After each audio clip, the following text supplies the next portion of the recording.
Go.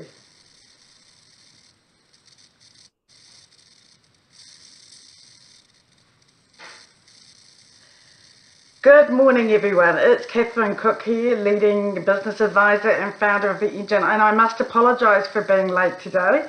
I'm actually officially taking 2 days out, and I think I must have told my computer because no computer was working today. Anyway, today I've brought my mate on the show, Lisa, director and founder of HRToolkit. And Lisa and I go way back to when I was at the Chamber and she was the HR advisor for the Chamber of Commerce. Good morning, Lisa. How are you up there in the far north today? I'm great. Good to catch up, Catherine. So yes, looking forward to getting the Auckland influx in a couple of weeks. So I might be welcomed with open arms again. Yeah, possibly, Anyway, look, today we're here to talk about the benefits over prevention over care in the workplace, over cure in the workplace, sorry. And my voice has started to go all husky, so maybe I'm meant to be on holiday, Lisa. I definitely think so.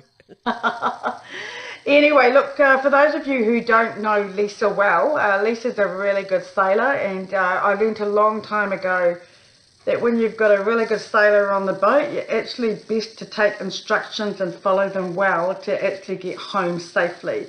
And that's really what Lisa does in the world of HR, is that there's a lot of businesses out there that really unfortunately come to us when they're at the bottom of the cliff. And like when you actually need to go off in an ambulance, you go off in an ambulance normally at the trauma stage, and wouldn't it be so good to go off in an ambulance that takes you to the airport as obviously a shuttle to get to your next destination.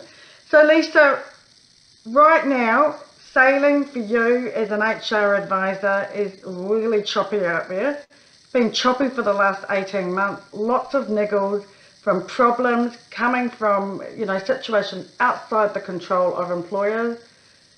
How are you doing? So it is about as much as possible. So just to explain for those who don't know me, so the HR Toolkit's a document library to do it yourself and then access to advice from me if you need it. But really the whole thing of what's going on, I mean, we've got the COVID stuff, but also from a macro environment point of view, we've got changes to the Holidays Act being talked about. Apparently they are on hold now or deferred. We've got changes to, collective industry agreements being proposed. We've got proposed additional public holiday next year. So we've got a huge amount of change, and it's really about trying to keep on top of that. So keep myself on top of that and keep my customers informed about what's going on. And it's such a daily changing thing at the moment. It's really difficult. So I pity the poor business owners who are having to keep on top of that stuff. Oh, look, it's really hard when you're trying to work in the business and you've got all these changes coming at you, and some of them have obviously been legislated very, very quickly. The awful thing really though is trying to navigate uncharted waters. Yeah. You've got, we've got COVID levels, going to traffic light systems. You've got people saying, well, this says that I can open as long as I've got a mandated vaccinated company. What does that mean for the people that aren't vaccinated? What does it mean for my customers who aren't vaccinated? There's a whole mirage of different things that are happening out there. And it's really, I'm seeing a huge amount of, mental unwellness and stress and anxiety happening. Lisa, is that what you're experiencing as well? I certainly am. And a lot of what I'm doing is just calming people down. It's just, actually, let's put this into perspective.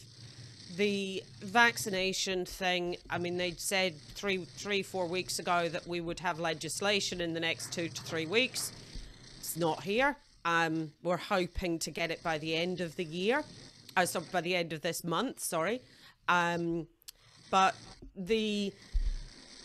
one of the things that I've been talking a lot with people about is that they vaccinate or not vaccinate. It's a health and safety assessment. So there's a new set of rules that have been introduced. So, for example, if you changed a job to mean a person required to drive to client sites, it would be a genuine occupational requirement that they had a driving license. And if they didn't have to have a driving license, then you would need to look at, could you redeploy them, or if not, then their employment terminated because they couldn't meet the requirements. Same thing with the vaccinations. You need to step back critically, do your health and safety assessment. How many people could they infect? And are there other ways you can deal with it? Absolutely. And it's a bit like, when we go out in the car, we've got to wear a seatbelt, right? That's Absolutely. the thing that's a requirement for us to be able to be in a moving vehicle. And I guess it's really understanding it. And I like how you said calm it down, because if you calm it down and you actually take a step back and look into the situation, and you work with people like yourself or myself or other HR advisors out there, you're going to be able to actually be able to navigate this, in a bit more of a clearer way. And if you don't know what you don't know, don't try to do it on your own. That's the really most important key critical thing, because a lot of the reasons that people are ending up with employment relations problems is because they're trying to do it on their own. And, the fines that are coming out are not cheap. I mean, stress and humiliation, $15,000, $20,000. That's before you even started talking about all the other, issues and, penalties that go with it. So Lisa, it's easier said than done to calm down. I call it calm the farm. You're up there in the rural area, calm the farm. How do you do that? I suppose it's easier for me because I'm not in the middle of it. But what my sort of simple rules are: stick to the facts and be specific. Now, it's real easy to get, particularly around this vaccination thing, of, I'm being forced to do this, and there's really emotive arguments. And hey, I'm no better than the next person for not being forced to do something or told what to do. But, take it back to the facts. What are the facts? Facts are vaccination means that you are less likely to transmit the disease if you are not vaccinated, and you're less likely to be seriously ill. If you are not vaccinated, then how many people could you spread it to? Absolutely. And look, Lisa, vaccination aside, why are people being reactive? I mean, we're normally reactive because we're not comfortable in the situation. So, we really need to be looking at our workplace and our culture, and being able, I remember when I first met you, I learned a word. I've run businesses, I've had 90 staff, and I learned the first word from you, and that was called courageous. And with that word went conversation. No one had ever told me that. I'd even had a couple of business advisors, and no one had ever said to me, courageous conversation. Can you talk to the viewers about that? Because that is such a key, critical piece of information that stuck with me from the moment I met you way back in 2015. The courageous conversation is about having those discussions that we don't want to have.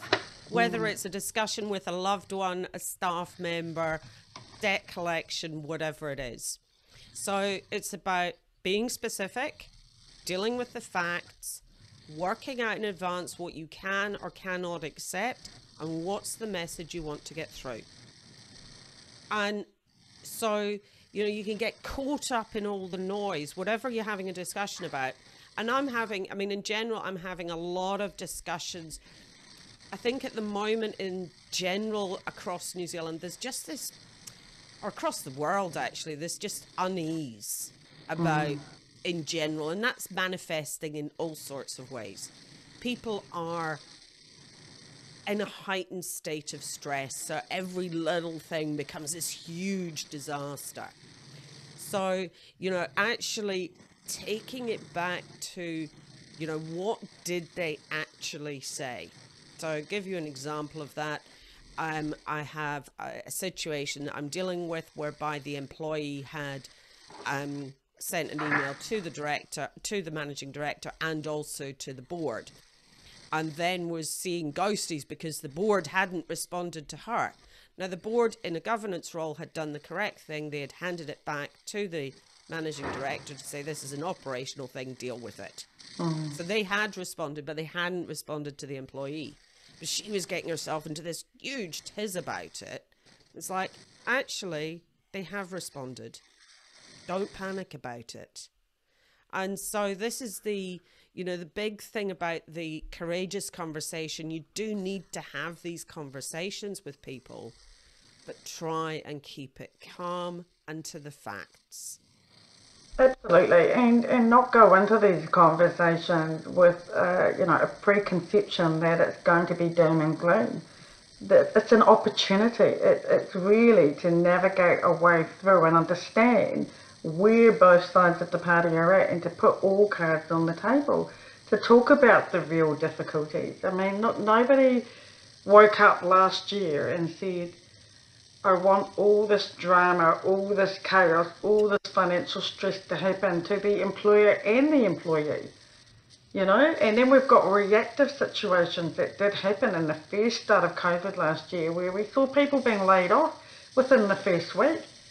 And you're thinking to yourself, how can you lay people off so quickly? You don't even know what's coming. And then I had to go and rehire people again, and found out actually they didn't have the people there anymore. They'd lost their talent. So it's a really, really good opportunity to pause the button, put a pause on it, seek some really credible advice from people who know what they're talking about, and then basically come back to it. And also, you know, you said to me many, many times, it's actually okay to pause a conversation during the conversation, you know, to get everybody to come back to the table again in terms of not having a heated conversation. So what do you do? I mean, I know you're on a lot of calls mediating with people, and I've seen it as well, where the parties just get so escalated with the whole tone and the body language and the threats and all that. How do you facilitate and mediate through the storm? Simply put, call a timeout and say, right guys, you're getting too heated. Let's calm it down, calm the farm, as you say, and we can take 5 minutes, walk round the block, whatever, or we can carry on. But we're not carrying on like this. No, it's not healthy. It's not healthy.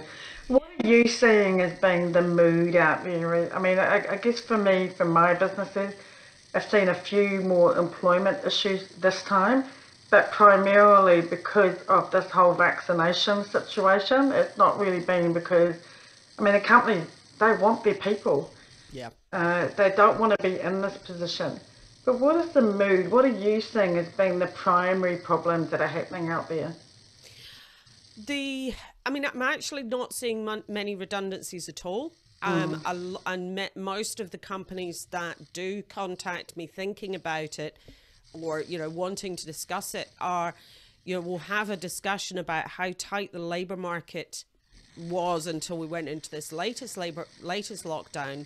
But it's not actually, the recruitment market is not getting any better. People are not shifting. We've got a very limited pool. So, you know, what I'm finding is that companies are generally deciding to hang on to people and manage the performance or address the issues. What they want to keep they want to keep the people, but at the same time they want to keep good people. So I am seeing a lot more proactive performance management, which is fantastic. So, you know, doing that GP at the top of the cliff stuff, you know, actually sorting out the problems and getting a lot of really good positive turnarounds out of that. And that's the thing, is the performance improvement process, it's about 50-50. 50% of people will pull up their socks and perform. 50% will decide they don't like the pressure and they are in the wrong job, so they will go. But at least you give them that chance to understand what's expected of them. And what I like about when you talk about GP is, you know, as a business advisor, sure, there's a lot of people out there like you offering a similar service, But they also have let's just say, a group of people that answer the phone, and so you don't necessarily get that continuity. So when you talk about GP, that's what I really love about HR Toolkit. HR Toolkit has made their toolkit so affordable that you can work with the GP being Lisa, to help you navigate the processes and the deliverables. Because let's face it, the amount of companies that I pick up that have got contracts, and that's a really big tick because there's certainly still people out there without contracts, and that's concerning. Won't even talk about the penalties on that, will we, Lisa? No, and they're bad. They are bad and they've gone up for those penalties. The reality is that giving a contract is, whilst it's a good thing, if you've actually got the process wrong. For example, you go and serve up a contract to somebody and they return it back to you after they start, and you've got the 90-day trial period in it. It'll be really hard to enforce that 90-day trial period if you try and get rid of somebody. So let's say, Lisa, you hire me. God bless you, babe. Let's say you hire me, and I bring my contract back 3 days after starting, and you realise 4 weeks after I've started, I'm not the right fit for the company. You exercise your rights and you say, I'm not going to continue with this employment. You give me the 1 week's notice that's in the contract and the 90-day trial period, but it's not valid, and the viewers need to know why it's not valid. So can you explain to the viewers what happened in that process? I gave you my contract back 3 days after starting. Okay, so this actually goes back to the very first case that came before the authority in respect of the 90-day trial period. It was the Stokes Valley Pharmacy case. And in the case of Stokes Valley Pharmacy, the employee was employed on Friday by ABC Company at the pharmacy. The pharmacy was sold and she came to work on Monday morning, but now she was working for XYZ. She was given a contract, and she'd been working at Stokes Valley for a couple of years. She was given a contract which included a 90-day trial period. And she questioned that. And there was quite an extensive email chain in which the company had said, oh, don't worry about that. It's just a standard template. And then she subsequently signed on day 3. And then at day 89... Stokes Valley Pharmacy said, oh, sorry, it's not working, bye. And now, in that situation, you can see the Stokes Valley Pharmacy weren't behaving very well. But the ruling that came out from it was that what the trial period legislation states is if somebody has previously worked for you, then you cannot use the 90-day trial period. In this case, she had the agreement for 3 days before she signed it, and therefore they couldn't use the 90-day trial period. Now, it's not to say you absolutely can't use it. It is a risk. And if you are ever considering, even if you're absolutely squeaky clean and perfect, with the 90-day trial period, make sure that you take a no surprises approach. So get to, speak to people regularly, give them feedback, give them information that you're considering terminating under the 90-day trial period, and let them respond to that. So absolutely, it's a small cost for to mitigate a huge risk if you get it wrong, right? And people say to me, how much is this going to cost me? And it's like, let's just put the money aside for a minute. What about the time? You could spend, just before you even get to the mediation part, you could spend a good week, 2 weeks, 3 weeks dealing with one issue, right? Mm. Yeah. I mean, it's the average award now from the authority is 3 months pay plus 12,000 hurt and humiliation. The average cost for an employer to win a personal grievance claim is $26,000. It's that legal cost. And the average cost to defend a personal grievance claim is about $5,000. To defend through mediation without going in front of the authority. That's $5,000 in itself, and that's sunk cost. So you're right. There's a huge amount of time, stress, distraction involved in the process. Unfortunately, there's a lot of no-win, no-fee lawyers out there. The good news is, though, that the ministry have now introduced the early resolution team, which is a phone-based mediation service, which I've used now with a couple of clients, and it's been really good positive outcomes. So yeah, good. definitely there is almost a no win, no fee for the employers now. And what is the experience of the people that are doing that mediation through that service? So far, I think I've referred 5 or 6 clients through. All bar one of them settled. Wow, wow. And they were settling, they were settling at not dissimilar numbers to where I'd anticipated they might have to settle. But without incurring my costs, which was great. So, I'm happy to refer clients onto that so that they're keeping their costs low. I'd prefer not to have to deal with these things. I'd prefer to be the GP at the top of the cliff. But hey, I can negotiate if I need to. And look, my clients love working with Lisa because she does straight shoot with them, but she also shows what we do here at the Engine, and that's the care of duty. And the care of duty is a really important piece for us. Like, we get it. We're in your shoes. We're business owners ourselves. We know that things go wrong. But the best advice is if you can't afford to lose, then you just need to go and get the advice. Go and speak to the GP. If you feel that there's something wrong with your stomach, you go to the GP. You don't wait till you're in the hospital and you're being opened up, literally. Lisa, just coming back to what I was talking about in terms of, if I gave you my contract after starting, there's other situations as well. Like, for example, quite often, people want to trial somebody. They want to know if they can actually do a good clean or make a good coffee. And I keep saying to them, no, you need to actually get the recruitment process right. Because if you get the recruitment process right, you're going to know that they can make a good coffee. You're going to know that they can actually do the cleaning. But what is your viewpoint? So for that one, you can try people out. You can give people, I know we talk about, an interview and reference checks and psychometric assessment, but they're not the only tools you can use in recruitment.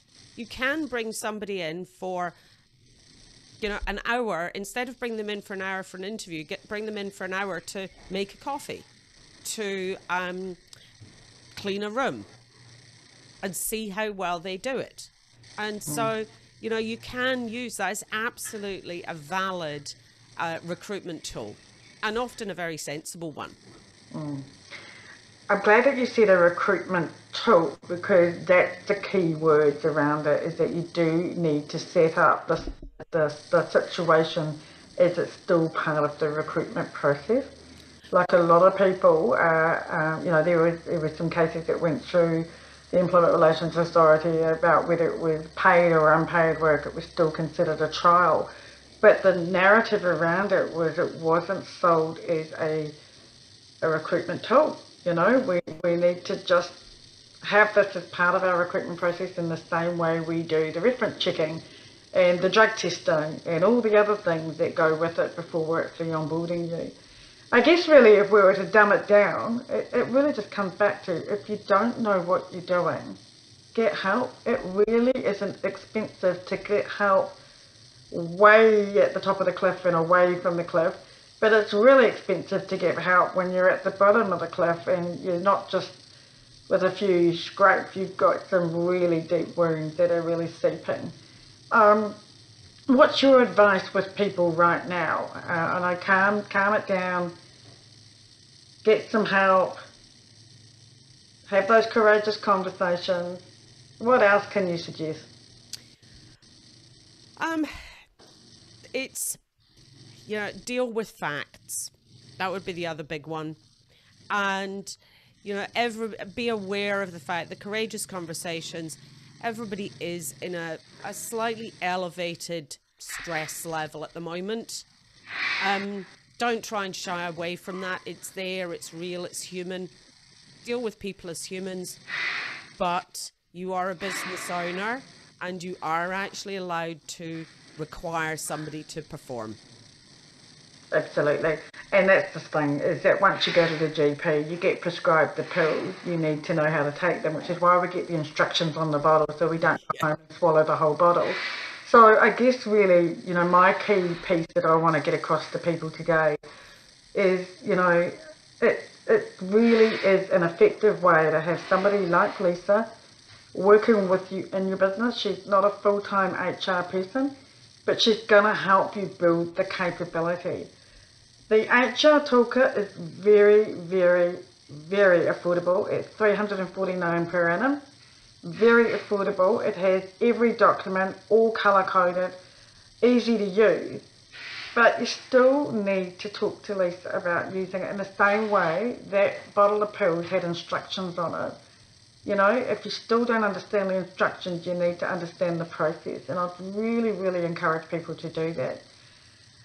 Lisa, it's always a pleasure talking to you, and I'm actually going to embarrass both of us on the show today. I know I said I wouldn't, but I am. So I just want everyone to know that 1971 was an amazing vintage year. And why was it an amazing vintage year? Well, it was because Lisa and I were born in 1971. And yes, look, Lisa, I'll let you take the oldest out of the two of us card. No. I'm sorry. I'm still 49. Until Tuesday, I'm still 49. Yeah. So look, Lisa, I look forward to celebrating your 50th when we can get through the borders. And I'm really sorry we can't get up there. But as soon as we can, we're going to be up there celebrating. But yeah. Really what I'm trying to say to you is that, at 50, Lisa and I, we've seen it all, we've heard it all.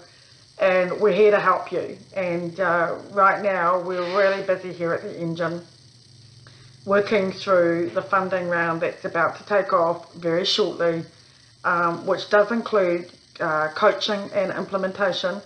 And that implementation will include the services of Lisa. And Lisa is a committed and dedicated provider to the Engine, and my client and our client. And I know that when we ring HR Toolkit, that they are in really, really capable hands. So Lisa, thank you again, not only for your wisdom, but your friendship.